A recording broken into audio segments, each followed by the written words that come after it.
Moin und willkommen zu einem neuen Video hier auf dem Kanal. Wir schauen uns heute ein Video von Maurice Höfgen an. Ihr habt das ja mitbekommen, es soll ein Entlastungspaket geben. Das wurde auch schon drüber abgestimmt. Und das Ding ist einfach nur absoluter Müll und noch nicht mal ist das Papier wert, auf dem es steht. Denn wirklich Entlastung wird das Ganze nicht geben, wenn ich das mitbekommen habe, in Bezug auf den Tankrabatt, um den es hier natürlich auch geht.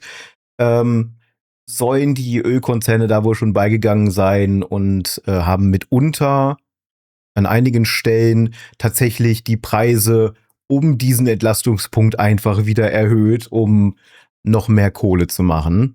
Und dann diese 1.000 Euro, die auf freiwilliger Basis von ArbeitgeberInnen gezahlt werden sollen. Ja, welches Unternehmen macht das denn? Ich bin gespannt, ob es nur um den Tankrabatt gehen wird oder auch um weitere Themen rund um das Entlastungspaket. Auf jeden Fall, das Video hat den Titel Fratzschner, Fratzscher, schwieriger Name, zerreißt Entlastungspaket, aber aus den falschen Gründen. Ich bin gespannt. Wir gehen rüber und wenn euch sowas gefällt, haut unten einfach mal auf den Abo-Button, damit wir dieses Jahr vielleicht noch die 2000 voll machen. Wir sind kurz vor den 1500. Leute in meinem erweiterten Umfeld fangen an, gegen den Tankrabatt zu wettern. Aber leider nicht auf Basis von Fakten, sondern aufgrund von AfD-TikTok-Kids. Wow, painful.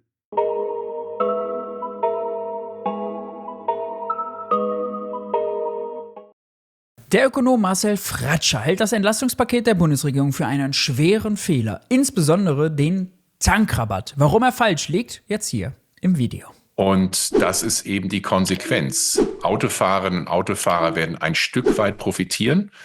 Menschen, die vor allem auf Lebensmittel angewiesen sind, die einen großen Teil ihres Einkommens für Lebensmittel ausgeben, werden die Leidtragenden sein. A, B. Also, wenn man das jetzt so losgelöst hört, wirkt das so nach dem Motto, ja, durch den Tankrabatt werden die Lebensmittel jetzt teurer.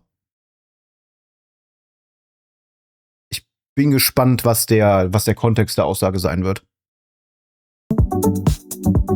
Und damit hallo und herzlich willkommen bei Geld für die Welt. Ich bin Maurice Höfgen und in diesem Video geht es um das neue Entlastungspaket der Bundesregierung, was vor allem daraus besteht, dass es einen neuen Tankrabatt gibt. 17 Cent wird die Energiesteuer auf Benzin und Diesel brutto wohlgemerkt, also inklusive Mehrwertsteuer für 2 Monate reduziert. Und es gibt 1.000 Euro Krisenbonus, allerdings den nicht von der Bundesregierung, sondern den können die Arbeitgeber auszahlen an ihre Beschäftigten.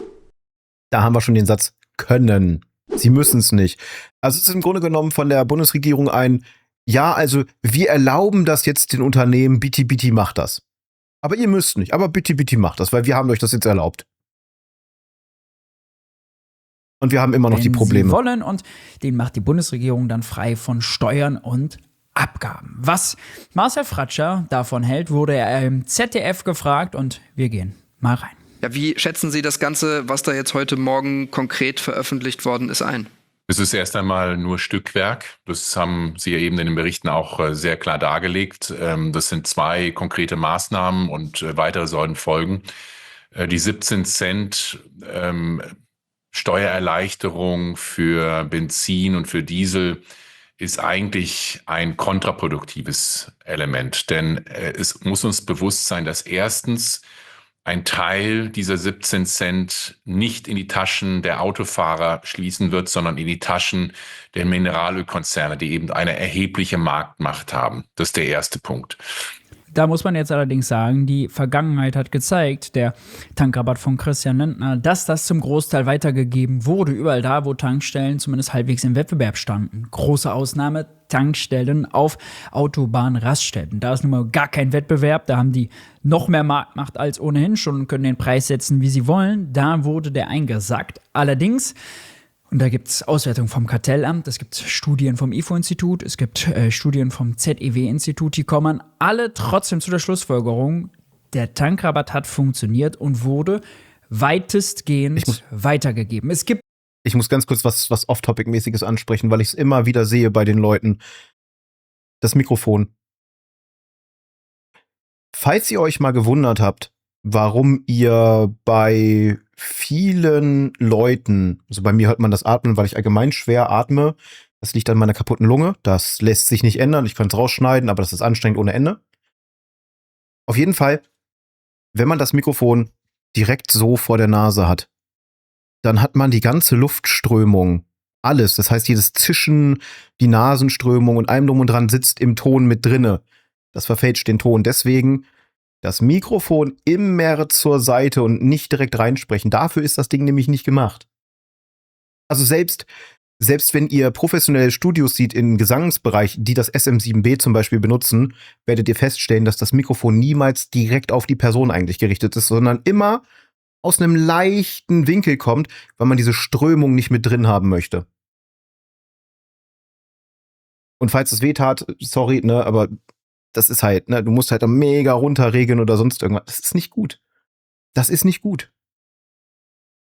Also, ne, an meine KollegInnen im Bereich der Content Creation, egal was ihr macht, wenn ihr ein Mikrofon habt, achtet bitte darauf, dass ihr nicht direkt in dieses Mikrofon reinredet oder reinklettert. Es gibt da so eine kleine Regelung, die ist tatsächlich dieses berühmte L. Und das ist eigentlich die Top-Entfernung zu dem Gerät hier. Ja, das ist heiß, es ist alles drin. Und ich habe schon den De-Esser drin. Weil ich halt eigentlich lispel, was jetzt weniger geworden ist, aber ja. Ja, klar, durch die Strömung halt, ne? Na, so als Einwurf, aber jetzt back to topic. Nie ein perfektes Instrument, ja. Wenn man jetzt zum Beispiel Steuern senkt, die Mehrwertsteuer, die während Corona beispielsweise gesenkt wurde, auch da gab es Mitnahmeeffekte. Überall wird es Mitnahmeeffekte geben. Und ehrlicherweise hat man auch negative Effekte, wenn man jetzt zum Beispiel eine Übergewinnsteuer festlegen würde. Marktmächtigen Unternehmen mit einer Übergewinnsteuer deren Gewinne wegnehmen zu wollen, kann natürlich bei denen die Reaktion auslösen, dass sie die Preise noch viel weiter anheben, ihre Marge noch viel mehr erhöhen. Wenn sie die Marktmacht haben, können sie ihre Marge erhöhen, wenn es passt. Und damit die Übergewinnsteuer sogar zum Preistreiber werden. Ja? Nur, als jetzt dieser Ach, da könnte man ja bestimmt mit Gesetzen beigehen und genau solches Verhalten unterbinden. Man müsste sich dann halt nur wirklich juristisch Gedanken machen, dass es keine Schlupflöcher gibt. Aber das ist zu viel Aufwand für viele. Tankrabatt verkündet wurde, ja, von allen Seiten nach dem Motto, das ist ein teures Geschenk an die Mineralölkonzerne, ja, das hat doch damals schon nicht funktioniert. Ist ein Mythos, ja. Wer das sagt, ich muss es so hart sagen, hat nicht recherchiert. Nochmal, Auswertung, Kartellamt, IFO-Institut und ZEW kommen zu der Schlussfolgerung, wurde weitestgehend weitergegeben und deswegen, ja, also es gibt vielleicht Argumente gegen den Tankrabatt.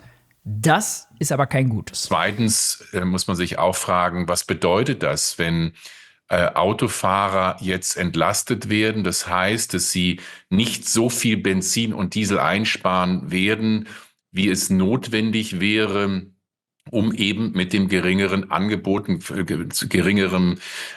von fossilen Energieträgern zurechtzukommen. Das heißt zwingendermaßen, dass irgendwo anders, vor allem Stopp, bevor wir zu dem Punkt kommen.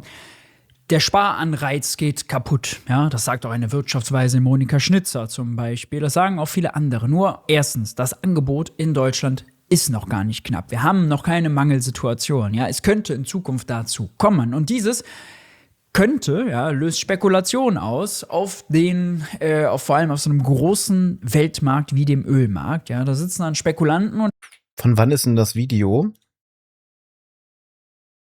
Vor 8 Tagen. Gut, da müssen wir mit den zeitlichen Gegebenheiten reingehen. Wenn ich das richtig mitbekommen habe, gerade im Bereich Kerosin, ist es wohl so, dass Reiche gelogen hat und es halt tatsächlich doch wohl diesen Engpass schon gibt. Auf Benzin weiß ich nicht.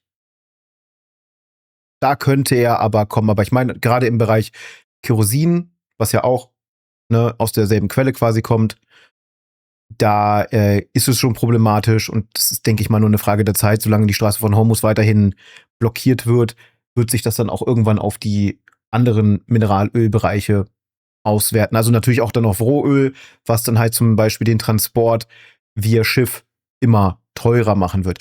Aber genau das wäre doch eigentlich der perfekte Zeitpunkt, um endlich auf den Trichter zu kommen, dass wir von den fossilen Trägern komplett weg müssen hin zu erneuerbaren Energien.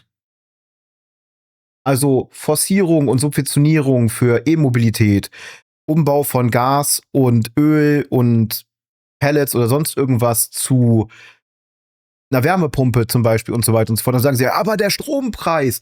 Ja, dann mag der Strompreis ein bisschen höher gehen, aber was viele immer vergessen, wenn sie jetzt ein Eigenheim haben und von wechseln von Gas zum Beispiel auf eine Wärmepumpe und sagen, aber der Strompreis ist so mega teuer geworden. Ja, rechnet das doch mal gegen, was ihr bezahlen müsstet, wenn ihr weiterhin bei Gas geblieben wärt. Diese Differenz wird halt nie reingebracht. Das ist halt der große Punkt dabei. Auch wenn der reguläre Strompreis im Monat dann höher wird, rechnet man das mit dem Öl- oder Gaspreis gegen, den man zum Heizen oder sonst irgendwas braucht, ist das trotzdem eine massive Einsparung, die da entsteht. Zumal ja die modernen Wärmepumpen aus 1 kW Strom bis zu 4 kW Wärmeenergie machen können. Das ist ja auch so ein Punkt, der gerne mal wegignoriert wird. Also der Wirkungsradius an der Wärmepumpe ist um einiges höher. Wenn man dann noch die Möglichkeit hat mit einer PV-Anlage, was die wenigsten natürlich haben werden, ist da noch mehr zu holen. Und selbst wenn die Leute auf Fernwärme gehen, ist das immer noch günstiger, zum Beispiel Gas oder Öl.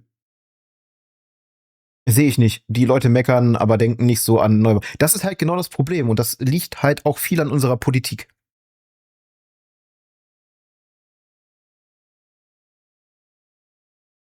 Spekulieren auf steigende Ölpreise wegen einer möglichen zukünftigen Knappheit, wenn die Straße von Hormuz noch länger geschlossen bleibt und Tanker, die nicht passieren können. Ja, das ist aber eigentlich Zukunftsmusik. Es gibt Stand heute noch keine echte Knappheit. Ich finde, das sollte man als progressiver Ökonom immer noch mal mit diskutieren, dass natürlich diese ganzen Spekulanten, die kein Interesse daran haben, irgendein Öl geliefert zu bekommen, irgendwas mit dem Öl zu machen, irgendwie Ölfässer von irgendwas runterladen können oder sonst noch was, dass die alleine den Ölmarkt nutzen, um spekulative Wetten zu platzieren und zu gewinnen, dass die komplett destruktiv sind, dass die niemand braucht und dass sie die Preissignale an dem Markt verzerren. Zweiter Punkt, die Preiselastizität bei Benzin und Diesel ist sehr, sehr niedrig. Preiselastizität ist ein ökonomisches Konzept, das untersucht, wie sehr die Nachfrage auf Preisveränderungen reagiert. Also, wenn zum Beispiel eine hohe Preiselastizität gäbe, würde man annehmen, die Leute würden, sobald der Spritpreis hochgeht, sofort weniger nachfragen. Die Realität ist aber, und das merkt man ja auch, wenn man sich solche Meldungen anguckt, wie zum Ja, das Ding ist ja dabei, also egal welches Blatt das jetzt berichten würde, das Problem ist dabei ja, die Leute können schlichtweg nicht weniger fahren. Weil zum Beispiel sie auf dem Land leben und die Arbeitsstätte mehrere Kilometer weit weg ist und es zum Beispiel keine Radwege oder sonst irgendwelche abgesicherten Bereiche gibt, wo sie zum Beispiel mit dem Fahrrad fahren könnten. Also Auto verpflichtend. Dann miserabler Ausbau ÖPNV immer noch. Hinzu Unpünktlichkeit, gerade besonders bei der Deutschen Bahn.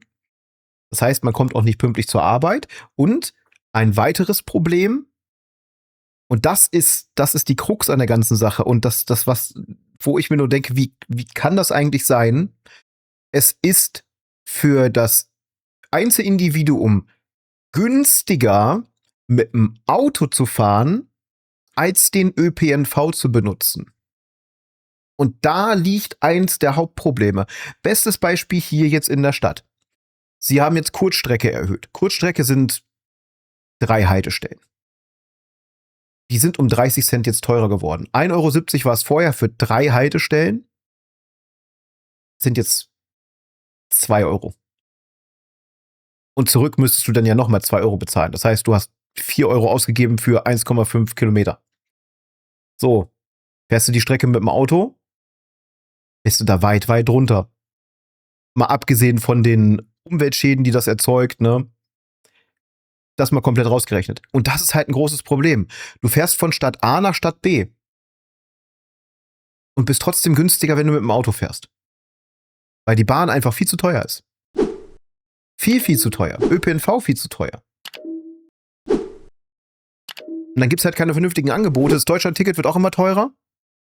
Da hätten sie jetzt reingehen können und zu sagen, hey, und wenn es nur für diese 2 Monate ist, wir bringen das 9-Euro-Ticket zurück, dass die Leute wieder mehr den ÖPNV benutzen und weniger Auto fahren. Dann hätte man eine Entlastung und es wäre weniger Sprit verbraucht worden, weil viele haben damals das Angebot genutzt. Ja, aber dann denkt man nicht, es geht immer nur darum, wir müssen ja schauen, wie wir die Autofahrenden unterstützen und nicht, wie wir die Leute zum Beispiel aus dem Auto rausbekommen, um sie in den ÖPNV zu bekommen. Lebensgefährtin fährt mit dem Pkw 10 bis 15 Minuten zur Arbeit, mit dem ÖPNV circa eine Stunde. Völlig inkompatible Fahrzeiten und teure. Meanwhile wird die Blechlawine größer und größer. Ja, das ist halt das große Problem. Ich meine, hier in der Stadt fangen sie jetzt an mit Individualbusverkehr.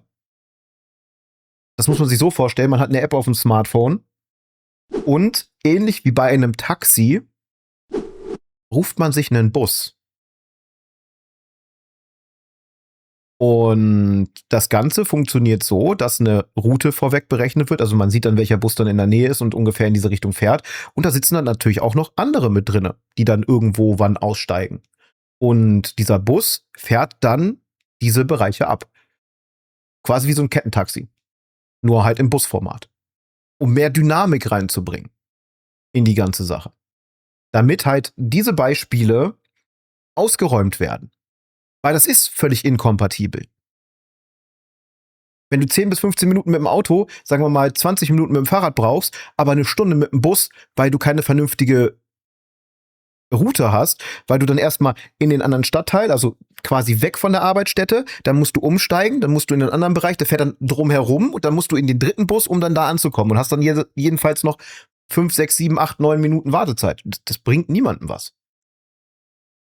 Zum Beispiel hier von der Zeit, eine Analyse von Verkehrsdaten von TomTom hat ergeben, Deutsche fahren trotz teuren Spritz nicht weniger Auto. Dieselbe Meldung hatten wir auch schon während des Ukraine-Kriegs. Ja, auch das Manager-Magazin schreibt hier zum Beispiel noch von einem starken Willen zum Tanken, dass man das eben auch. Ich würde das nicht als starker Wille zum Tanken nennen, sondern als ich komme nicht darum herum zu tanken. Auch während des Ukraine-Kriegs damals gemerkt habe und von einer DIW-Studie, die zu dem Ergebnis kommt, dass die Preiselastizität der Nachfrage für Benzin bei minus 0,13 liegt. Was übersetzt bedeutet, ein Preiseinstieg um 10% senkt den Verbrauch nur um 1,3%. Bei Diesel ist es noch weniger. Lkw, Busse, Bagger und Traktoren müssen einfach weiterfahren, egal was es kostet, ja. Und das ist ein sehr, sehr, sehr entscheidender Punkt. Die Preiselastizität ist sehr, sehr niedrig. Bedeutet, der Sparanreiz funktioniert natürlich nicht. Also der Anreiz, Preis wird teuer, Leute verzichten aufs Tanken, weil die Leute darauf angewiesen sind. Die machen die Fahrt nicht freiwillig. Die sind auf dieses Auto angewiesen, um ihren Beruf oder ihren Familienalltag gewuppt zu bekommen, gemeistert zu bekommen. Wo sparen die Leute denn dann, wenn sie beim Auto nicht sparen können, wenn der Tankrüssel trotzdem reinkommt, das Auto trotzdem vollgetankt wird und die Wege trotzdem gemacht werden? Sie sparen woanders. Sie sparen bei Dienstleistungen, sie gehen seltener zum Friseur, sie gehen seltener ins Kino, sie kaufen weniger ein, sie sparen beim Konsum. Konsum ist Binnenwirtschaft, ja. Und das ist das Problem, was wir eigentlich lösen müssen, was in der ganzen Entlastungspaketdebatte viel zu kurz kommt, was auf der Pressekonferenz nicht angesprochen wurde, was die Ökonomen nicht auf dem Schirm haben, auch schon eigentlich seit 5, 6 Jahren. Niemand spricht über die Nachfrageseite. Exporte laufen gerade mies, Importe, vor allem Energieimporte, werden gerade teurer. Können wir bitte über das reden, was wir zumindest selbst beeinflussen können mit unserer Wirtschafts- und Finanzpolitik? Und das ist nun mal die Nachfrage. Und die ist seit Jahren schwach, weil die Reallöhne ebenso unter Beschuss gekommen sind während den hohen Inflationsraten und dem ersten Energiepreis. Na, wie war das? Die Kaufkraft mit den aktuellen Löhnen ist immer noch unter der von 2019? Das ist halt richtig hart, wenn man mal bedenkt. Ich hatte irgendwo letztens mal eine Grafik eingeblendet. Leider ist diese VOD nicht vorrätig, weil danke Twitch. Und dort hat man quasi gesehen, wie viel die Leute heutzutage arbeiten müssen, um ihren Lohn zu bekommen. Und es war meist immer so, dass der Arbeitsaufwand in Relation unter dem Lohnaufwand stand. Mittlerweile ist es so, dass die Leute in den letzten, ich glaube 30 Jahren war das, bis zu 700% mehr arbeiten müssen. Wegen den ganzen Erleichterungen. Denn diese ganzen Erleichterungen haben für nichts anderes gebracht, als dass man sich gedacht hat, hey, dann können die Leute ja, die für uns arbeiten, mehr Aufträge in derselben Zeit erledigen und wir zahlen denen dadurch dann quasi faktisch weniger, weil normalerweise würden sie ja länger brauchen. In manchen Bereichen ist es jetzt zum Beispiel sogar so, durch den Einsatz von KI, und KI macht da unglaublich viele Fehler, was dann am Ende unterm Strich wieder mehr kostet, weil niemand versteht, was sie da machen. Na, es werden ja zum Beispiel jetzt im Vibe-Coding, in dem Bereich, wo ich herkomme, Software-Testing, gehen jetzt Unternehmen bei und machen das in-house. Und weil sie Token sparen wollen, lassen sie die LLM, also Large Language Models, wie zum Beispiel Claude, das Ganze auf Chinesisch programmieren. Das bedeutet, dass keine einzige Person später, es sei denn, sie beherrscht Chinesisch, den Kram da reviewen kann und schauen können, wo die Fehler sind, wenn welche auftreten. Weil wie wir drum prompten, das funktioniert nicht, dies funktioniert nicht, dauert am Ende länger. Der Nachteil dabei ist aber, dass die Firmen sehen, ja, KI kann das ja einigermaßen, dann können wir denen ja weniger Geld dafür in Rechnung stellen, weil sie können ja KI benutzen. Das heißt, sie könnten aber für uns mehr Aufträge in weniger Zeit erledigen. Also wir gehen mit dem Preis runter, die KI muss teuer eingekauft werden, das wird natürlich nicht mitunter finanziert. Ja. Es ist dann Gewinnmaximierung und alle anderen Bereiche drumherum, die elementar sind, die gehen unter. Und willkommen.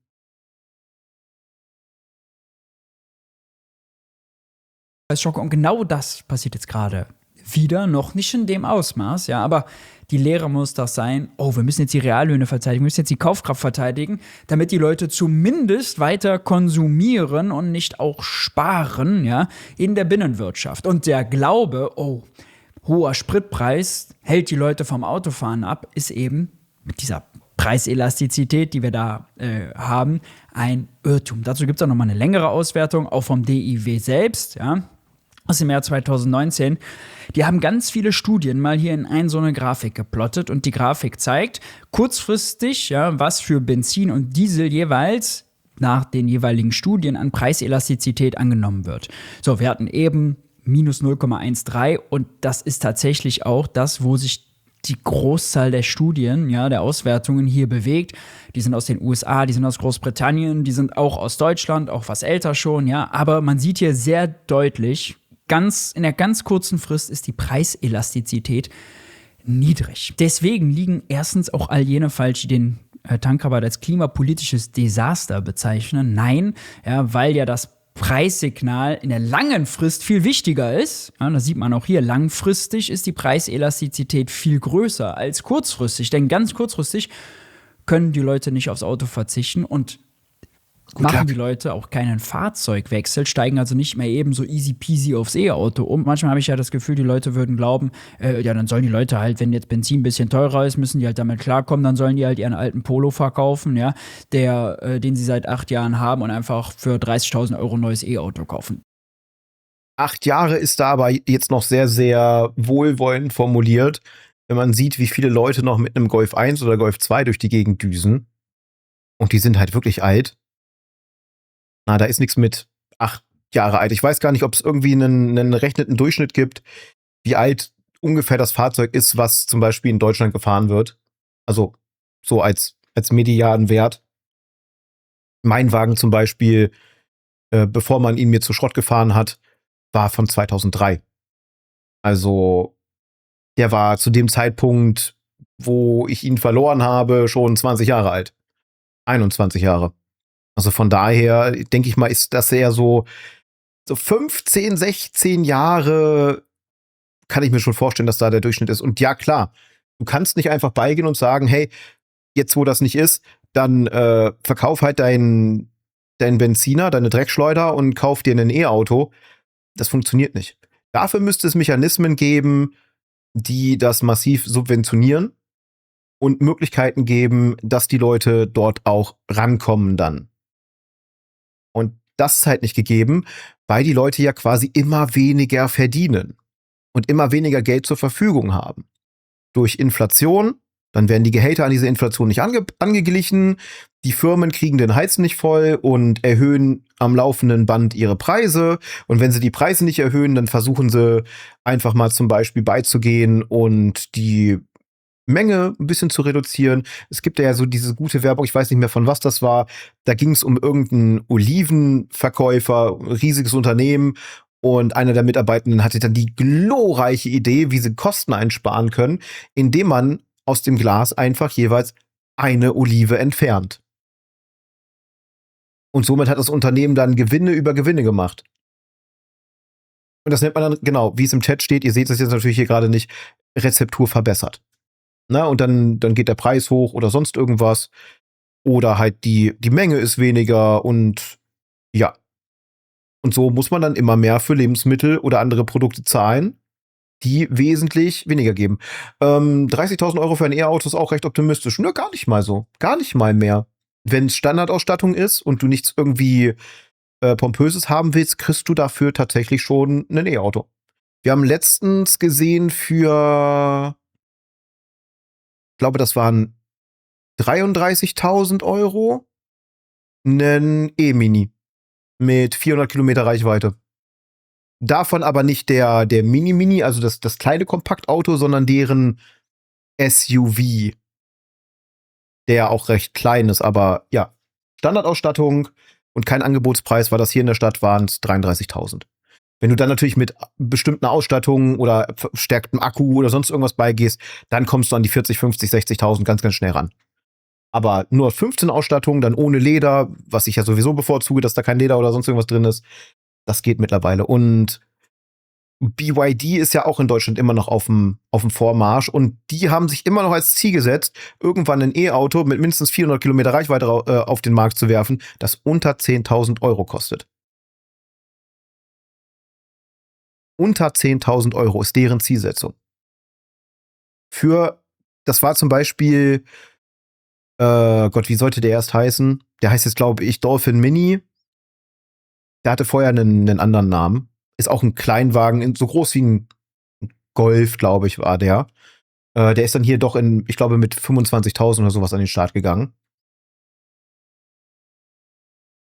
Fahrradzertifikat für 2 Jahren in Elektroroller, 61 km/h Version, Motorradführerschein, dir sparen ist einfach der Hammer. Klar, weil du lädst dann für 4, 5 Euro, sage ich mal. Das macht halt schon was. Und du hast halt weniger, ne, womit du die Umwelt verschmutzt. Natürlich Abrieb durch die Reifen hast du immer noch, aber ja, es ist halt alles im Allen wesentlich besser. Deswegen ist bei uns auch so, wir hätten die Möglichkeit gehabt, uns einen Gebrauchtwagen wieder zu holen. Hätten wir natürlich Ratenzahlung machen müssen, aber wir haben uns entgegengeschieden, weil wir gesagt haben, wenn neues Auto, dann wird es ein E-Auto werden. Auch wenn wir ein Auto brauchen. Aber nee, ich möchte keinen Benziner mehr fahren. Gerade wenn man das sieht, wie die Preise immer weiter höher schnellen und wie es der Umwelt geht. Das kann ich mit mir nicht verantworten. Und mit meinem Portemonnaie natürlich auch nicht. Das ist nicht die Realität, das können die Leute sich nicht leisten und darauf wirken auch die kurzfristigen Preissignale nicht hin. Die langfristigen Preissignale sind ja weiterhin intakt. Der CO2-Emissionshandel ist ja intakt. Da gehen alle davon aus, langfristig werden die Preise steigen. Ja? Und das ist wichtig. Deswegen war jetzt auch als Maßnahme, die Energiesteuer zu senken, viel besser, als den CO2-Emissionshandel abzuschaffen oder auszusetzen. Ja? Da 2 Monate Pause zu machen. Denn der liefert das langfristige Preissignal. Der Tankrabatt, also die Senkung der Energiesteuer, ja, zerstört dieses langfristige Preissignal nicht. Denn auch die Energiesteuer, da hat ja niemand die Erwartung gehabt, dass sie in den nächsten Jahren steigt. Beim CO2-Preis aber eben schon. Deswegen ist der Tankrabatt ja besser, als ihn Marcel Fratscher hier macht. Und deswegen ist auch das Argument mit dem Sparanreiz von Marcel Fratscher nichtig. Das müsste er auch eigentlich sich eingestehen, wenn er sich nochmal diese Auswertung hier vorher angeguckt hätte. Ja, diese Punkte stehen übrigens für diese Werte hier, nämlich verschiedene Studien, habe ich eben gesagt, hier aus Europa, Norwegen, Griechenland, UK, Deutschland, verschiedene Jahre, ja, und hier sehen wir kurzfristige Preiselastizitäten von. Was mich jetzt eigentlich nur stören würde, ist, wenn ich mir die Zeiten anschaue, der Erhebung. Weil in dem Zeitpunkt wird sich garantiert schon etwas weit verändert haben. Ne? Wir haben hier weltweit den Leo 2004, der ist 1978 bis 1999. Dann haben wir den Leo 2015 für Benzin, bei den USA 1997 bis 2002. Das höchste, was ich hier jetzt sehe, ist 2013. Was halt auch schon 13 Jahre her ist. Und auch da wird sich wieder eine ganz andere Dynamik irgendwie, meiner Vermutung nach, ne? Ich bin keine Expertenperson in dem Bereich, kann halt nur meine Vermutung sagen. Für mich, ja, man kann das ranziehen. Das ist definitiv nicht falsch, darauf zu nehmen. Trotzdem würde ich dann immer so Grain of a Doubt haben, dass die Werte halt schon Asbach uralt sind und in den über 10 Jahren sich schon mal weit, weit andere Dynamiken eingestellt haben. Deswegen, das wäre vielleicht für mich aus meiner Warte noch eine Anmerkung wert gewesen. Minus 0. Oh, und wir müssen einmal ganz, ganz kurz unterbrechen. Ich muss das Katzenfutter rausstellen. 0,07, minus 0,1, minus 0,1, minus 0,13, ergo sehr, sehr gering. Vor allem bei Lebensmitteln die Preise stärker steigen werden. Und das ist eben die Konsequenz. Autofahrerinnen und Autofahrer werden ein Stück weit profitieren. Menschen, die vor allem auf Lebensmittel angewiesen sind, die einen großen Teil ihres Einkommens für Lebensmittel ausgeben, werden die Leidtragenden sein. Also es hat eine starke soziale Schieflage. Vor allem Menschen mit geringen Einkommen fallen hinten runter. Das Gleiche gilt für die zweite Maßnahme, nämlich Stopp. Also das ist ein äußerst wilder Take. Ja? Zu behaupten, dass, wenn man den Benzin- und den Dieselpreis jeweils 17 Cent günstiger macht, dann liegen die beide immer noch an oder über der 2-Euro-Marke, sind beide immer noch deutlich teurer als vor dem Iran-Krieg. Ja? Also insofern auch da der Anreiz zu sparen, wenn es den denn gegeben hätte, der würde weiterhin bestehen bleiben, nur etwas abgemildert. Haben wir geklärt, Elastizitäten sind so gering, dass das Argument gar keinen Sinn macht. Aber dann noch zu sagen, ja, weil die Autofahrer wegen der 17 Cent Reduzierung nicht auf Öl, auf Sprit verzichten, wird wiederum für andere, die dann diesen Sprit oder Vorprodukt, das Öl nutzen, das teurer. Ja? Nach dem Motto, wenn die Autofahrer nicht sparen, wird es für die Supermärkte, wird es bei den Lebensmitteln teurer, also die Autofahrer sind schuld. Den Tag verstehe ich aber auch ehrlich gesagt nicht. Weil die Preise bleiben ja. Also, es würde ja nicht günstiger werden, wenn ein Teil der Autofahrenden weniger Auto fährt. Also nicht für die Lebensmittel. Weil dann würden sich die Firmen auch unterm Strich denken, ja, dann können wir ja, ist die Produktion, weil der Sprit ist günstiger, Transport, aber wir bleiben trotzdem bei denselben Preisen. Also da ändert sich nichts dran. Das einzige Argument, was ich verstehen könnte, ist, wenn eine Knappheit einsetzt und die Transporter halt trotzdem halt weiterfahren müssten, dass die Unternehmen diese Preise umlagern werden auf die KundInnen. Momentan ist das noch nicht gegeben. Heißt nicht, dass das nicht noch irgendwann kommt. Das weiß ich nicht. Das ist auch schwer zu durchschauen, weil ja allgemein Lebensmittel immer teurer werden, weil die Preise aus Gier immer weiter erhöht werden, auch wenn die Firmen melden, ja, also die Produktion für uns ist günstiger geworden. Ist alles für uns besser geworden. Wir haben Gewinne gemacht ohne Ende, Gewinne. Wir haben aber auch natürlich einen Teil unserer Leute entlassen, weil sonst wären es ja weniger Gewinne gewesen. Und die Preise mussten wir auch erhöhen, weil wir sind zwar günstiger mit einem gekommen, aber Gewinne. Und welches Problem haben wir dann wieder vor der Nase? Klar, das Schreckgespenst, was seit Ewigkeiten über uns herfliegt, der Kapitalismus. Die Gier nach Geld. Das wird sich auch so schnell nicht ändern, weil das so fest in den Köpfen der Leute ist und Überkonsum und allem drum und dran halt auch so ein Ding geworden ist. Ne? Guckt euch das doch an, diese ganzen Prestigekäufe und allem drum und dran. Die Firmen reiben sich doch die Hände danach. Kaufsucht wird gefördert und so weiter und so fort. Ja, die Leute machen so weiter wie bisher, also explodieren die Preise, wenn der Einschlag kommt. Genau.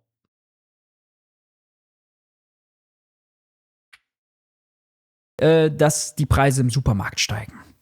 Nochmal, noch haben wir gar keine echte Knappheit. Und statt also dem Malocher, der zur Arbeit pendeln muss und auf seinen Corsa angewiesen ist, eine alte Corsa Dieselmöhre meinetwegen, ja, den jetzt dafür verantwortlich zu machen, dass Donald Trump, ja, einen großen Ölstaat überfällt, dass Spekulanten den Ölpreis hochtreiben, obwohl Öl noch gar nicht faktisch knapp ist, ja, und die damit gegen die Supermarkteinkäufer auszuspielen, gegen normale Verbraucher, ja, halte ich strategisch für falsch, ökonomisch für Unsinn und politisch wirklich gefährlich, ja, weil da hetzt man jetzt wieder Gruppen gegeneinander auf, die im selben Boot sitzen, ja, denn die Leute, die auf ihr Auto angewiesen sind, sind eben ja auch auf bezahlbare Lebensmittel angewiesen. Und diese Gruppen kann man doch nicht gegeneinander ausspielen, ja? Und sagen, ja, Lebensmittel werden jetzt bald teurer, weil ja die Autofahrer nicht auf Öl verzichten. Sorry. Also, das ist Hanebüchen. Das ist, also. Stellt euch mal vor, die LohnarbeiterInnen würden beigehen und sagen, hey Chef, ich komme mal nicht zur Arbeit. Ja, wieso nicht? Ja, Sprit ist zu teuer. Ja, nee, Arbeitsverweigerung. Ja, ich zahle doch keine 3 Euro für einen Liter. Musst du mir auch mehr bezahlen? Ja, nee, ist nicht. Also wir planen sogar Lohnkürzungen momentan wegen, ja. Das ist ja sowieso, der BP-CO2-Fußabdruck war ja einfach nur das Verlagern der eigenen Schandtaten, um anderen die Schuld zu geben, und zwar den KonsumentInnen. Man handelt wieder zutage, was sonst so in den Teppich gekehrt wird. So ziemlich alles baut direkt oder indirekt auf Erdöl. Das ist ein Riesenproblem. Wahnsinn. Nämlich die 1.000 Euro oder bis zu 1.000 Euro, die ein Unternehmen an die Beschäftigten Das hätte ich auch gerne noch mal mehr erklärt gehabt, wie der Zusammenhang war, ja. Steuerfrei auszahlen kann. Ein Rentner profitiert davon ja nicht. Eine Studierende oder eine Auszubildende profitiert davon auch nicht. Und viele Menschen, die für kleine Selbstständige Einzelunternehmer, viele Handwerker also profitieren davon auch nicht. Und selbst viele Tarifbeschäftigte werden davon nicht profitieren können, weil das soll ja nur für 2026 gelten. Wenn aber 2026 keine Tarifverhandlungen geplant sind, dann wird das nicht funktionieren. Die Erfahrung von diesem Krisenbonus, ja, der damals Inflationsausgleichsprämie unter der Ampel hieß, war ja, dass die häufig erst 23 und 24 geflossen ist und von den Gewerkschaften verhandelt werden musste. Ja. Das Ding ist bei dem Punkt, ich würde sagen, jein. Und jein, weil ausgerechnet, also rausgezogen wird, die ganzen Unfälle, die zum Beispiel bei BP passiert sind. Denn wenn man zeitlich guckt, und ich habe das noch richtig im Kopf, ne, Angabe ohne Gewähr, gerne überprüfen und nicht alles automatisch für 100% voll nehmen, was ich sage, war das so, dass kurz vorher es mehrere Unfälle auf deren Ölplattformen gab. Was natürlich von British Petrol, zu denen auch Shell gehört, ein riesiger Image-Schaden ist. Also sind sie beigegangen und haben versucht, über dieses Marketing mit dem persönlichen CO2-Fußabdruck das Blaming von sich selber abzulenken und zu sagen, ihr seid schuld, weil ihr so konsumiert. Wir haben als Einzelperson relativ wenig Einfluss darauf. Kollektivistisch gesehen ja, aber krieg erstmal die Leute zusammen, dass sie es raffen, dass sie endlich mal mehr miteinander und weniger gegeneinander machen. Das Problem ist, dass wir da eine bestimmte Bevölkerungsgruppe haben, der Arm im 45-Grad-Winkel nach oben angetackert ist. Die würden niemals mit anderen auf Basis ihres eigenen Hasses zusammenarbeiten und für die sind sowieso immer, selbst für ihre eigenen Unlänglichkeiten, andere schuld. Ja. Das ist halt das Problem. Und ja, natürlich auch, ne, Autos werden wieder größer und verbrauchen mehr und hast du nicht gesehen. Anstatt dass man schaut, dass man auf Kompaktfahrzeuge geht, die trotzdem relativ großen Stauraum haben. Das sieht man zum Beispiel in Japan mit den Fahrzeugen. Die sehen zwar aus der Sicht westlicher Länder ein wenig, in Anführungsstrichen, ulkig aus mit ihrer Boxform, aber da passt mehr rein mitunter als in ein Kombi. Und die sind mitunter nur 2/3 so lang, wenn nicht sogar noch kürzer. Das ist halt schon wild. Und das wäre vielleicht so eher die Richtung, in die sich die Automobilindustrie, wenn dann entwickeln soll, natürlich elektrisch. Und die Prämie ist genau in den Bereichen nicht angekommen, wo ohnehin wenig verdient wurde. Ja? Also im Gastgewerbe, in der Landwirtschaft, auf dem Bau, im Handel, ja, da wo. In der Landwirtschaft müsste man jetzt noch spezifizieren, wer da wenig verdient. Der Landwirt oder die GastarbeiterInnen? Denn die Landwirte in vielen Bereichen, sobald es ein mittelständisches Unternehmen ist, da wird gut gescheffelt. Bis dann der Druck von den großen Konzernen kommt, die sie aufkaufen wollen, dann ist sowieso wieder Ende. Ja. Gute. Gewerkschaften schwach sind, wo Menschen ohnehin wenig verdienen, wo sie vielleicht schnell austauschbar sind, ja, da, wo es also am allernötigsten wäre, kommt dieser Krisenbonus nicht an. Und da haben wir sogar die Empirie, anders als beim Tankrabatt. Beim Tankrabatt haben wir ja die Empirie, dass es angekommen ist.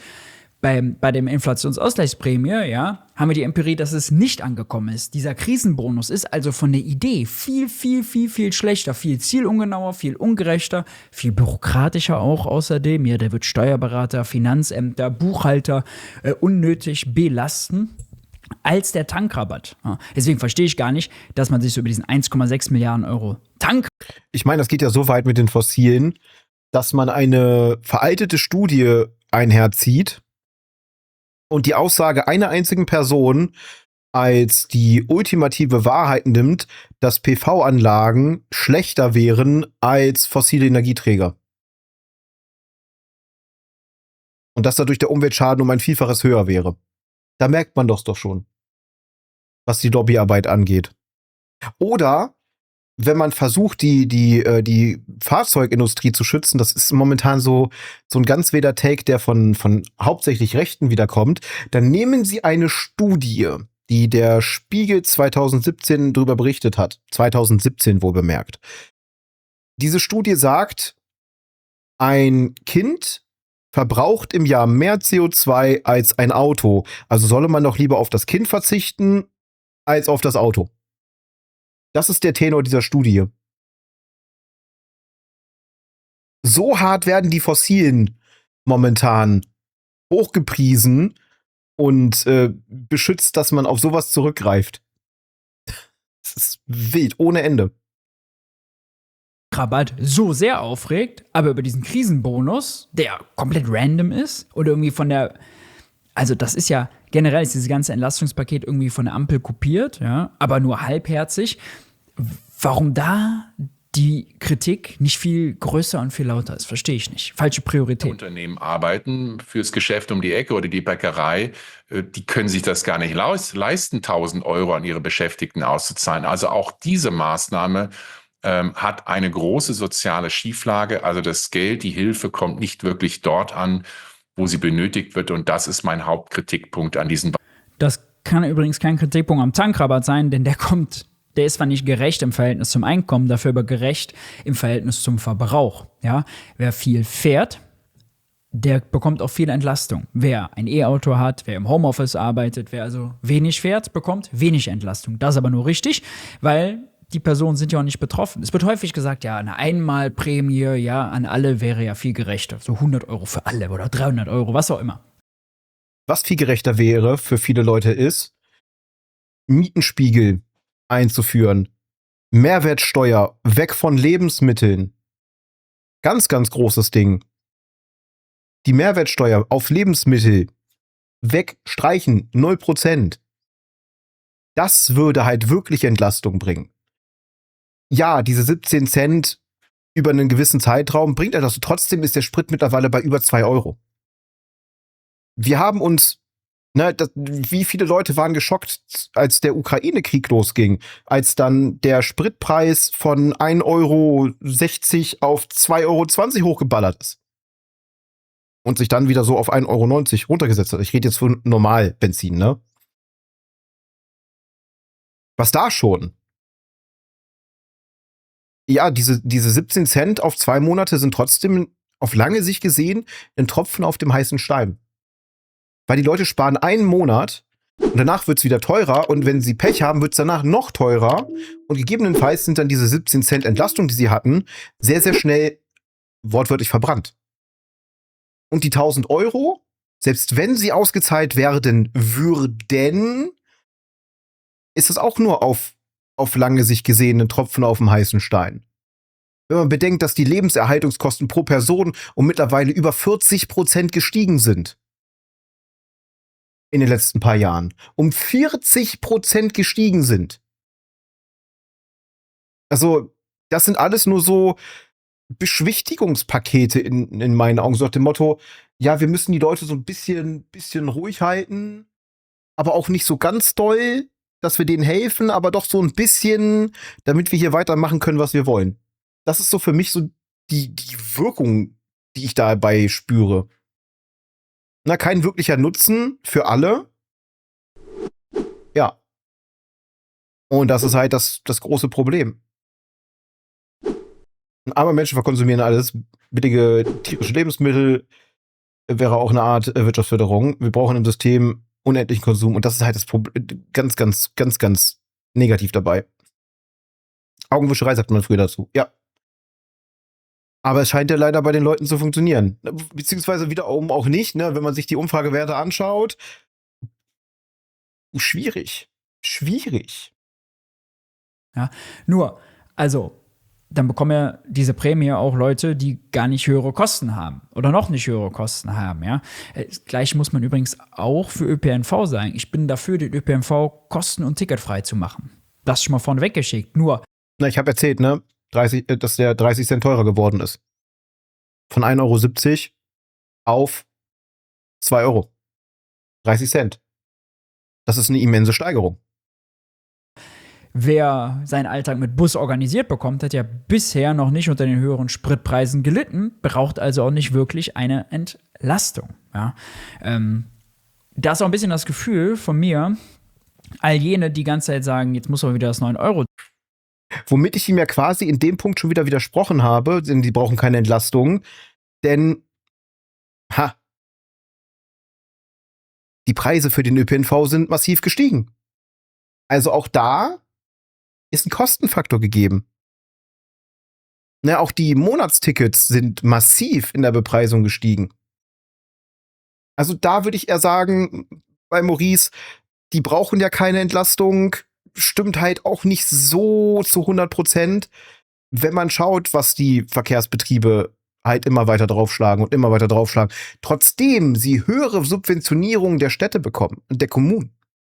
Also die kriegen mehr Geld vom Staat und sagen sich dann, ja, schön und gut, aber wir wollen noch mehr Geld haben, also erhöhen wir die Preise bei den KonsumentInnen. Ja, ne, von 1,70 € auf 2 Euro ist halt mehr als 10%. Und das ist die zweite Erhöhung dieses Jahr. Ticket her. Ich würde mir das für immer wünschen, ja. Nochmal, am liebsten sogar kosten- und ticketfrei. Habe ich schon ganz oft für plädiert und Artikel zugeschrieben. Nur das 9-Euro-Ticket ersetzt nicht die Entlastung für Leute, die eben aufs Auto angewiesen sind. Ich glaube, das ist ein wichtiger Punkt, den Sie ansprechen, soziale Schieflage. Da kommt auch aus dem Chat ein Kommentar und auch eine Frage an Sie rein. Der Kommentar ist, also ich habe insgesamt, so der User, von den Inflations- und Energieprämien insgesamt 500 € bekommen bisher. Und die Schätzung ist bei diesen beschlossenen Maßnahmen, das Zitat, hier werde ich wahrscheinlich auch wieder leer ausgehen. Und die Frage an Sie ist, wieso gibt es eigentlich keine Maßnahmen, die dann eben allen zugutekommen? Es ist schwer zu verstehen, denn wir wissen eigentlich, oder die Politik sollte eigentlich wissen, wie es geht. Und 2022 wurde eine Energiekostenpauschale ausgezahlt von 300 € pro Beschäftigten. Das wurde dann ausgeweitet auch auf Studierende, auf Rentnerinnen und Rentner. Also da waren nicht nur die Beschäftigten, sondern es haben alle bekommen. Und das ist. Ich habe diese Prämie nur bekommen, weil ich eine Steuererklärung gemacht habe. Ich bin selbstständig, muss man dazu sagen. Und das war diese Energiepauschale von 300 €. Die habe ich auch nur bekommen, weil ich meine Steuererklärung abgegeben habe. Weil die über die Steuer kam.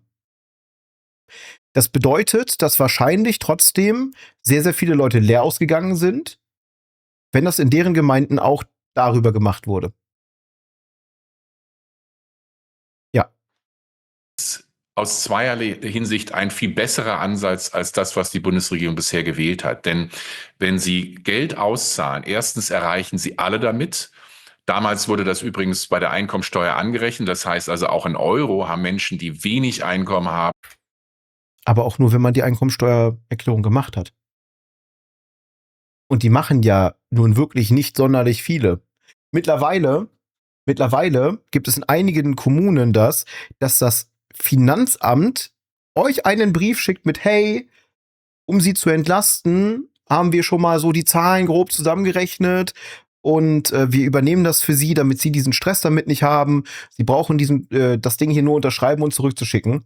Und bei so vielen Leuten war dann drin, dass die eine Nachzahlung von 200, 300, 500, 1000 Euro machen sollen. Wenn ihr so ein Schreiben von eurem örtlichen Finanzamt bekommt, unterschreibt den Mist nicht. Weil da so viele Sachen außen vor gelassen werden, die für euch geltend sind. Wegepauschalen zum Beispiel. Selbst wenn ihr zu Fuß geht, habt ihr ein gewisses Anrecht auf eine Wegepauschale.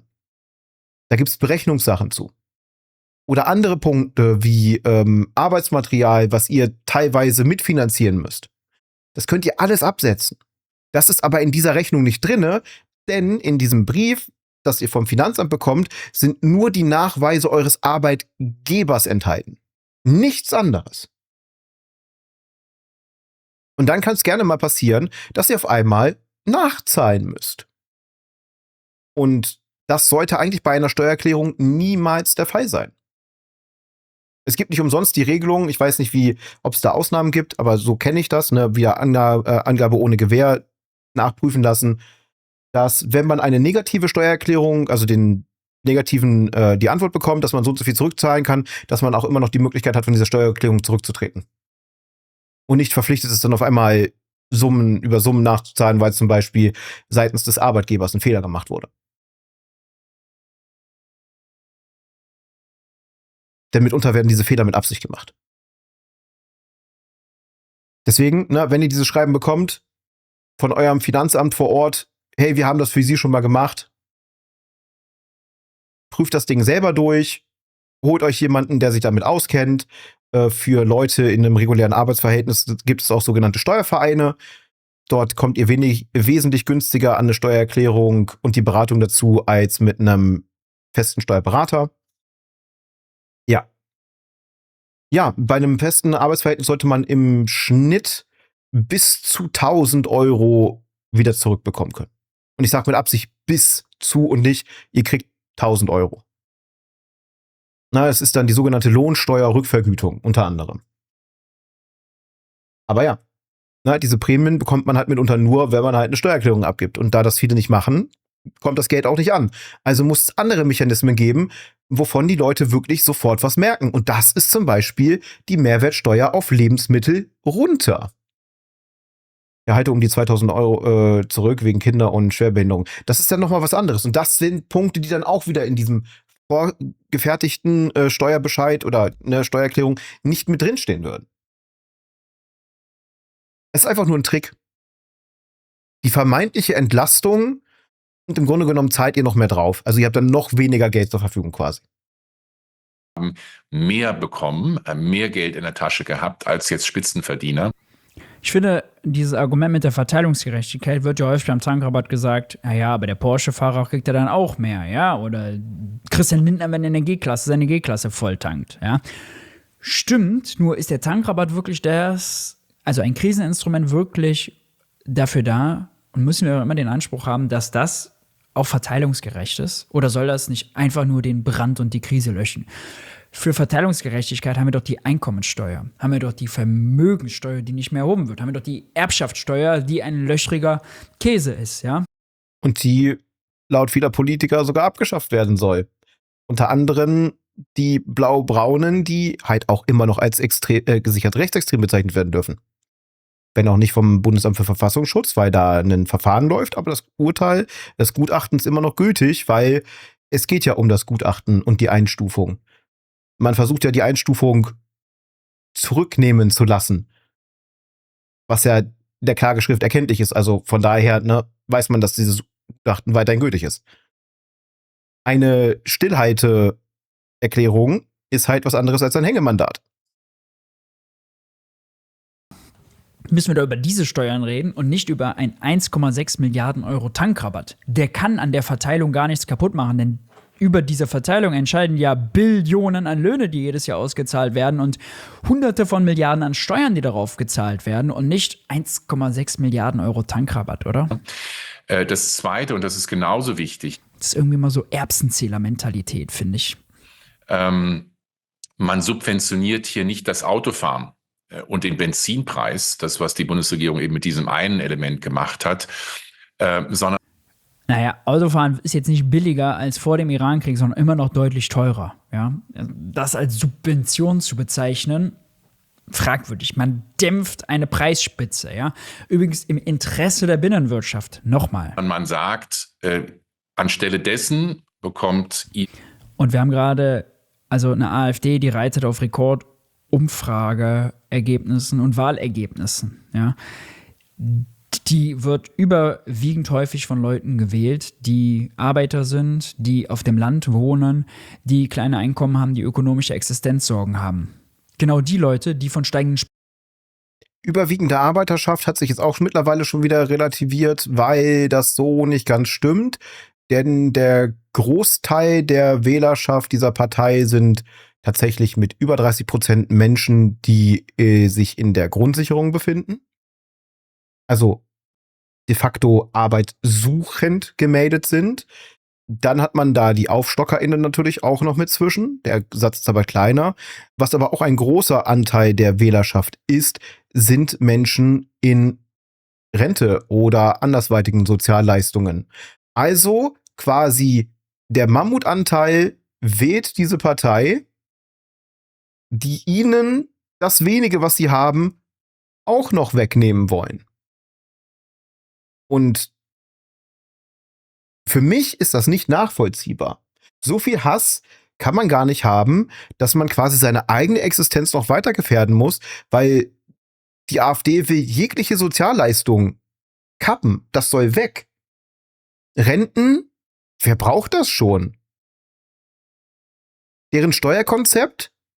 Die Leute in niedrigen Löhnen und dann noch weniger zahlen obendrauf und die reichen 10% kassieren. Also wir haben dann Trickle-up. Gezielte Hilfe wäre natürlich gut, wenn man aber gegen die Mehrheit nicht durchkriegen, weil jemand, der 10.000 im Monat verdient, dennoch sein gratis Geld haben will. Ja, das Problem ist halt Gier. Muss man halt einfach so sagen. Das Problem ist Gier. Und das Interessante ist, gerade besonders sind das dann Leute, die sich konservativ und religiös bezeichnen.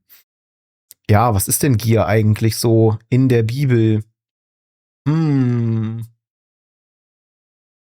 bisschen erweitern und wir haben dann eine der Todsünden. Ist sehr christlich natürlich, ne? Oder auch liebe deinen Nächsten. Warum soll der mehr Geld kriegen als ich? Auch wenn ich zigmal mehr verdiene. Das ist voll unfair. Ja.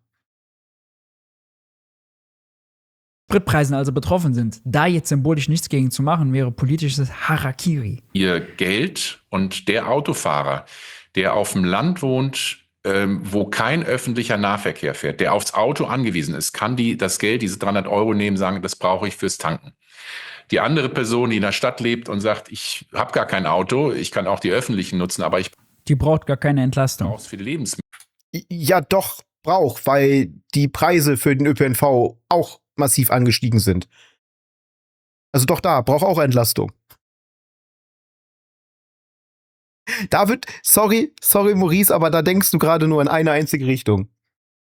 Allein in den letzten Monaten sind die Preise für den ÖPNV in Deutschland so massiv angestiegen, dass Leute mit geringeren Einkommen immer mehr strugglen. Und du kannst dir ja nicht einfach sagen, wenn du dir einen ÖPNV nicht leisten kannst, kauf dir ein Fahrrad. Hast du schon mal geguckt, was Fahrräder kosten heutzutage, wenn du ein neues kaufst? Und wenn du ein gebrauchtes kaufst, dass du da an Reparaturen mit unter reinstecken musst, dass du dir hättest ein neues kaufen können. Was auch nochmal ein ganz anderes Problem ist, aber ja. Also doch, auch Leute, die kein Auto haben und auf den ÖPNV angewiesen sind, brauchen Entlastung. Definitiv. Lebensmittel. Die Person kann das für die Lebensmittel verwenden. Und das ist ein Also generell braucht die ganze Arbeiterklasse Entlastung, weniger Steuern, mehr Lohn. Ne? Nicht falsch verstehen. Aber wenn es um die Krise gerade geht, ist die Person, die Marcel Fratscher da gerade geschrieben hat, eigentlich keine, die die Politik mit Energiekrisenmaßnahmen versuchen muss zu treffen. Ja, doch, weil sich auch die Verkehrsbetriebe denken, die noch nicht umgestellt haben, der Sprit wird für uns teurer, wir müssen das umlagern auf die Kundschaft. Also wird der ÖPNV durch die erhöhten Spritpreise auch teurer. Und dann zu sagen, ja, die Leute, die mit dem ÖPNV fahren, brauchen keine Entlastung, weil die haben ja selber kein Auto, aber es kommt ja trotzdem bei denen an, dass sie mehr zahlen müssen. klügerer Ansatz, also direkte Geldzahlung, weil jeder Mensch dann für sich persönlich individuell entscheiden können, wofür brauche ich das Geld. Und das wäre meiner Überzeugung nach Leider gibt es ja noch immer nicht diesen Auszahlungsmechanismus, den wollte die Ampel ja eigentlich fürs Klimageld schaffen, dann gab es aber kein Klimageld, also naja, gibt es auch diesen Auszahlungsmechanismus noch nicht und der letzte Weg, ja, dass man irgendwie für Rentner das über die Renten macht und für die Beschäftigten über die Arbeitgeber und für die Studis, die müssen das wiederum über ihre Unis beantragen, war ja auch so hochgradig bürokratisch für 300 €, dass man das nicht nochmal wiederholen sollte. der viel bessere Ansatz, weil es sozial ausgewogener wäre. Alle Menschen würden davon profitieren und es würde auf die individuellen Bedürfnisse eingehen. Und das hat die Bundesregierung. Stimmt nicht. Es würde eben nicht auf die individuellen Bedürfnisse eingehen. Es würde nicht auf die individuellen Bedürfnisse eingehen, denn es ist einfach eine Zahlung, egal wie sehr man von den höheren Preisen betroffen ist. Das ist Unsinn. Nicht gemacht. Ich kann nur spekulieren und vermuten. Es ist ein teures Instrument. Also ich sage immer noch, man hätte quasi diese 17 Cent weglassen können. Das mag jetzt für Autofahrende ziemlich hart klingen. Und dafür halt zum Beispiel einfach schlichtweg, und wenn es nur für diese 2 Monate ist, die Mehrwertsteuer auf Lebensmittel auf 0. Das wäre wesentlich mehr Entlastung gewesen. Die Frage ist natürlich, was hätte es den Staat am Ende gekostet? Das ist das, was sie sich am meisten fragen. Ne? Wie können wir den Leuten helfen, aber am besten trotzdem noch davon profitieren?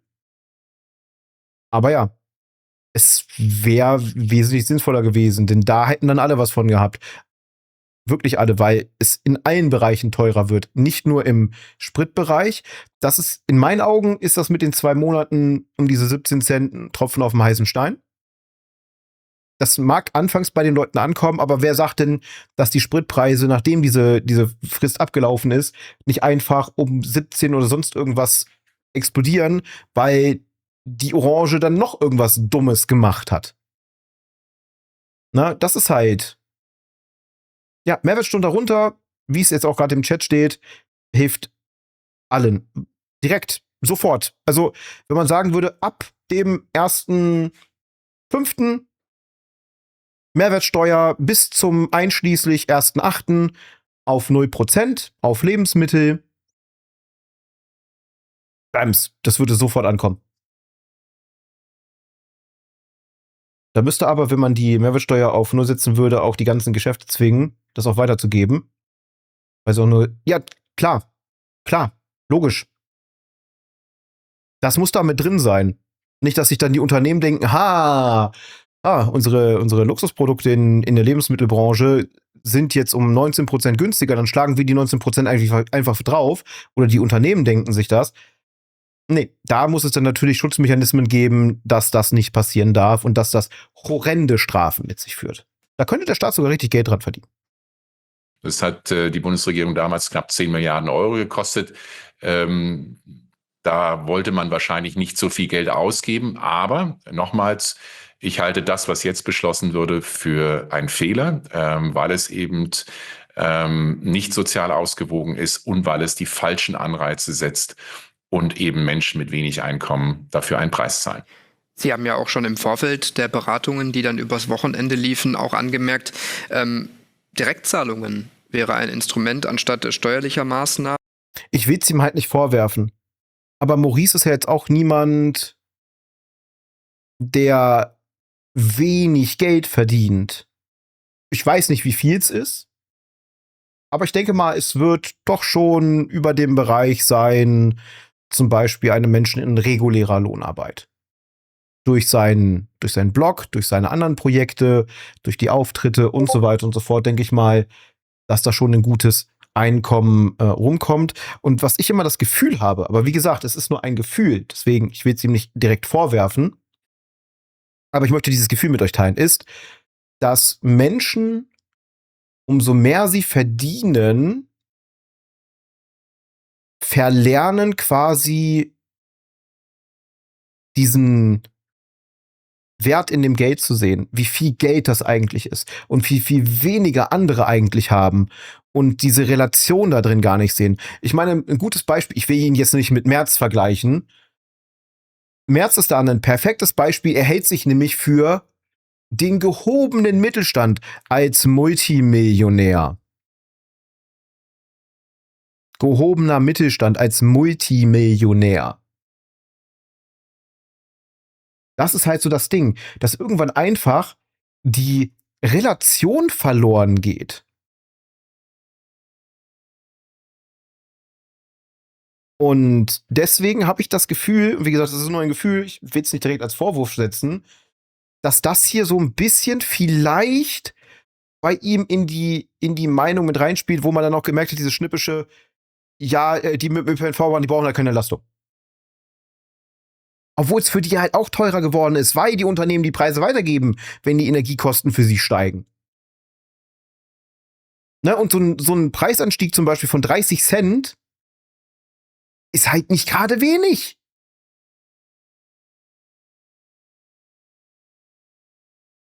Es wurden weitere Vorschläge diskutiert, eine Senkung der Kfz-Steuer, ein Tempolimit zum Beispiel zum Spritsparen. Bei uns im Chat kommt gerade auch noch mal der Kommentar von Maria Nihus, sie schreibt, erstmal ein autofreier Sonntag wäre vielleicht ein Anfang, wäre nicht schlecht und das hatten wir auch schon. Wie sehen Sie solche Alternativen und warum wurden die jetzt konkret eigentlich nicht beschlossen? Also erst einmal, glaube ich, kann Also ein autofreier Sonntag, während hier noch gar keine Ölknappheit ist und Spekulanten ja wirklich mit Wetten den Preis hochjatzen und treiben, ja, wäre nun wirklich also die dümmste Kombination aus Maßnahmen, weil das ist was die Bevölkerung extrem aufregen würde, was ein extremer Freiheitseingriff wäre, das bei den Zustimmungs- und Umfrageergebnissen der Also mir würde das tatsächlich mehr Freiheit geben. Weil ich nicht an jeder Ecke darauf achten muss, ob ich überfahren werde, wenn die Ampel rot für die Fahrzeuge ist, nur weil die Leute sich denken, ich bin scheißegal, ich fahre da jetzt trotzdem noch rüber. Also ich hätte mehr Freiheit davon als Person, die zu Fuß unterwegs ist. Bei einem autofreien Sonntag. Weiß ich jetzt nicht. Einschränkung der Freiheit. Ja, muss man abwiegen. Muss man abwiegen. Tempolimit wäre zum Beispiel auch schon was. Überall in Europa gibt es ein Tempolimit. Nur in Deutschland nicht. Weil es ist ja Einschränkung der Freiheit. Du musst nicht mit 200 Sachen über die Autobahn pesen und dabei andere Menschen in Gefahr bringen. Das ist nicht Teil von Freiheit, das ist die Einschränkung der Freiheit anderer. Aus Basis deines Egoismus. Und wenn was passiert, ich glaube über 120 km/h, dann ist sowieso, Versicherungsschutz ist so. Also von daher, im Grunde genommen gibt es ein Tempolimit, vorgeschrieben von den Kfz-Versicherungen, weil sie ab einer gewissen Geschwindigkeit einfach nicht mehr zahlen. AfD zu machen, ja, und auch als progressiver Ökonom dabei zu diesen Derivatemärkten, diesen unproduktiven, toxischen Wettmärkten auf globale Rohstoffe, ja, trifft Öl, genauso wie Weizen während des Ukraine-Kriegs und so, dazu einfach zu schweigen, das in Ruhe zu lassen, das wäre das Schlechteste aus beiden Welten. Kann man das nicht stark genug unterstreichen? Wir haben weltweit und auch in Deutschland im Augenblick 10-15% weniger Öl und Gas, mit dem wir auskommen müssen. Also es ist nicht die Frage des Preises, sondern es ist die Frage, wie können wir. Das stimmt noch nicht. Wir haben noch nicht weniger. Es gibt in jedem Land auch Reserven. Ja? Noch ist der Mangel nicht real. Verbrauch reduzieren. Und wenn Sie die Autofahrer subventionieren und sagen, ihr kriegt Geld dazu, damit das Benzin nicht ganz so teuer wird, dann führt das dazu, dass man eben beim Autofahren nicht so viel einspart, wie es notwendig wäre. Das heißt, jemand anders muss das einsparen. Und das sind dann Menschen, die vielleicht das über Lebensmittel oder über Heizen oder andere Dinge machen, die wichtiger sind für viele bei der Grundversorgung. Und daher sind Maßnahmen zu überlegen, wie können wir den Absolut wilder Take. Verbrauch reduzieren, eben über ein Tempolimit oder autofreie Sonntage oder Restriktionen für den Verkehr in den Städten, wo man wirklich auf öffentliche Verkehrsmittel umsteigen kann. Ein ganz wichtiges Element. Und klar, jetzt im zweiten Teil Ihrer Frage, wieso macht die Politik das nicht? Es ist natürlich unbequem. Der Aufstand vieler Menschen ist vorprogrammiert, wenn man ihnen sagt, hört mal zu, Tempolimit auf der Autobahn. 80% der Deutschen finden das gut, aber 20% laufen wahrscheinlich dagegen amok. Aber das sind eben die unbequemen Wahrheiten, bei der die Bundesregierung offensichtlich der Mut. Ja, aber warum sollen denn diese 20% meine Sicherheit einschränken auf der Autobahn? Weil sie rasen wollen. Das ist halt auch immer so der Punkt, dass man das dann sagt. Ne? Man sagt immer, ja, wir haben hier demokratische Verhältnisse. Wir haben hier ein Meinungsbild und eine Auswertung von 80:20 in der Gewichtung. Ja, aber die 20% sind dann auf einmal höher gewichtet als die 80%. Und das sind keine, und das muss ich dazu sagen, diese 20% sind in dem Fall keine marginalisierte Gruppe, sondern das sind sogar sehr privilegierte Menschen, weil sie Fahrzeuge haben, die locker über die 130, 140, 150 bis 200 noch irgendwas km/h können. Also die Leute mit Kohle. Das ist halt auch so das Ding, was dann halt immer wieder gesehen wird. Weil Leute kommen dann sofort, wenn man sagt mit, ja, aber bei Marginalisierung, das ist halt keine marginalisierte Gruppe mit diesen 20%, um die es geht. Das sind privilegierte Leute, die einfach nur rasen wollen und andere Menschen damit in Gefahr bringen. Dann sollen sie das auf den offiziellen Rennstrecken machen mit ihren PKWs. Aber doch nicht auf der Autobahn. Ja, Tempolimit ist allgemein angebracht. Deswegen wird es ja auch überall gemacht.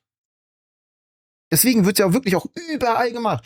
Deutschland ist eine kleine Ausnahme, was das Ganze angeht. Und die meisten sind für ein Tempolimit. Die meisten sind sogar für ein Tempolimit, als gefragt wurde, wo soll denn das angesetzt werden? 140, 130, 120, 110. Die meisten in den Umfragen waren bei 120. Weil die Durchschnittsgeschwindigkeit, wenn du irgendwo hinfährst, kommst du sowieso meist nicht, wenn du dir die komplette Entfernung angeschaut hast, weit über die 100 km/h. Wenn ihr ein etwas moderneres Auto habt, was euch ungefähr ein Geschwindigkeitsmesser anzeigt im Durchschnitt, euren Spritverbrauch oder sonst irgendwas, guckt doch mal nach einer Langstrecke. Und dann seht ihr, dass ihr meist so vielleicht 105, 106, wenn es eine längere Autobahnfahrt gefahren seid, weil es halt anders gar nicht möglich ist. Ich meine, wenn man bedenkt, wie war das nochmal? Wie viel Autos hat ungefähr eine Person? Was war das? 1,3, 1,4, 1,5 pro Person eigentlich? Weil es auch Leute gibt, die 6, 7, 8, 9 Autos, also für jeden Tag eins und dann noch nach Geschmack haben. Ja. Also es würde so viel einsparen, ein Tempolimit einzuführen, aber dann hätten wir halt auch nicht mehr den Rasertourismus. Obwohl, aus Sicht von allen anderen, ne, meist 80%, ja. Mein Nachbar beendet die Diskussion immer mit, du hast eh keinen Führerschein, du hast eh nicht mitreden. Aha. Redet dein Nachbar gerne über Frauen? Ist er eine Frau? Oder über andere Bereiche, wo er sich nicht auskennt? Doppelstandard dann eigentlich, ne? Fehlt, die Wahrheiten auszusprechen, zu sagen, wir müssen einsparen, wir müssen alle dazu beitragen und auch Autofahren bedeutet, wir brauchen Beschränkungen, damit eben die Konsequenz alternativ nicht ist, die Preise für Lebensmittel und andere Dinge der Grundversorgung steigen logischerweise und zwingendermaßen deshalb mehr. Nee, das stimmt nicht. Ja, das mag vielleicht global stimmen, wenn es global tatsächlich an Öl fehlt, aber für Deutschland für den Moment gerade nicht. Deswegen finde ich, die Debatte kann man auch von dieser Prämisse aus nicht führen und selbst in seiner eigenen Logik gedacht, wo er Direktzahlungen besser findet, die Leute dann fürs Tanken benutzen können. Wenn wir jetzt in Deutschland schon 20% Ölknappheit hätten, ja, dann wären auch Einmalzahlungen, die Leute dafür nutzen, ja in Fratschers eigener Logik kontraproduktiv. Also sehr, sehr wirres Statement dazu. ich finde das Entlastungspaket zu klein. Die Dimension ist falsch. Es kommt zu spät und dieser Krisenbonus, ja, der ist völlig am Ziel vorbei. Da hätte es andere Maßnahmen gebraucht. Und vor allem mal das Eingeständnis, oh, ja, wenn wir jetzt mehr an Importeure zahlen und weniger exportieren, dann bedeutet das Ausland fällt als Schuldner weg. Die Deutschen, ja, sind gerade mehr belastet, die haben noch weniger Kaufkraft, können also noch weniger konsumieren. Wir müssen also ein großes Entlastungskonjunkturpaket schnüren und dafür mehr Schulden machen. Also müssen wir wegen Irankrieg die Schuldenbremse aussetzen, die Notfallklausel aktivieren. Dann hätte man ein großes Paket machen können. Das wäre nötig gewesen. Das ist tatsächlich nur Flickwerk, nur Stückwert. Der Tankrabatt ist allerdings dabei das viel kleinere Problem als der Krisenbonus und die falsche Dimension. Dazu muss man sagen, ist halt auch ein PR-Desaster, weil es gibt jetzt schon laufend ganze Zeit Videos von Friedrich Merz aus dem Jahr 2022, als er noch Oppositionsführer war, die rausgeholt werden. Da hat Friedrich Merz, als die Ampel das gemacht hat, komplett dagegen geschossen. Ja, das sei ja ein Flickenteppich und nur Flickwerk und so weiter und kopiert das jetzt selbst nur in einer viel, viel schlechteren, weil halbherzigen Variante. Und da läuft die Prämisse bei Fritze Merz, wenn zwei dasselbe machen, ist es noch lange nicht das Gleiche. Ja, wirklich komisch. Jetzt interessiert mich aber eure Meinung. Was sagt ihr zum Entlastungspaket und was haltet ihr von den Argumenten von Marcel Fratscher? Ich bin gespannt. Schreibt's gerne in die Kommentare und wenn euch das Video gefallen hat, gerne ein Like da lassen. Ich freue mich, wenn ihr nächstes Mal wieder einschaltet. Bis dahin, macht's gut. Ciao, ciao.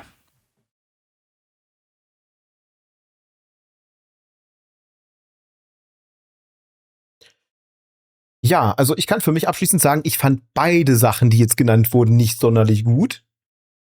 Weil Maurice hat ausgeblendet, dass alle einen Schaden davon haben, dass die Preise hochgehen, weil auch die Verkehrsbetriebe die Preise anziehen, wenn sie mehr fürs Tanken bezahlen müssen. Und dann zu sagen, dass Leute, die den ÖPNV benutzen, die brauchen diese Unterstützung nicht, weil sie sind ja nicht betroffen, was falsch ist, weil sie sind ebenso direkt betroffen wie Leute, die sich in ihren Pkw setzen. Und da sind mitunter im ÖPNV die Erhöhungen sogar noch größer. Wie gesagt, ich habe das Beispiel hier von der Stadt genannt. Das ist die zweite Erhöhung. Wir sind von 1,40 Euro für Kurzstrecke auf 1,70 Euro und sind jetzt 3 Monate später von 1,70 Euro auf 2 Euro. Also in einem halben Jahr eine Preissteigerung von 60 Cent. Von einem Ausgangswert von 1,40 Euro. Wie viel Prozent Erhöhung das ist, das dürft ihr euch jetzt selber ausrechnen. Ist aber schon heftig. Und wieso brauchen diese Leute dann keine Entlastung, wenn sie auf einmal mehr bezahlen müssen? Die Monatstickets werden doch auch immer teurer. Ja, also beide Aussagen eher weak. Was man sagen kann, ja, es kam zu spät, es ist zu wenig, der Umfang hätte wesentlich größer sein müssen. Wie gesagt, meine Zielsetzung wäre immer noch gewesen, schauen, dass der ÖPNV kostenfrei wird, Ausbau, also weg mit der Schuldenbremse in dem Bereich, schauen, dass man auch im ländlichen Gebiet den ÖPNV pusht, dass mindestens jede halbe Stunde den Bus fährt.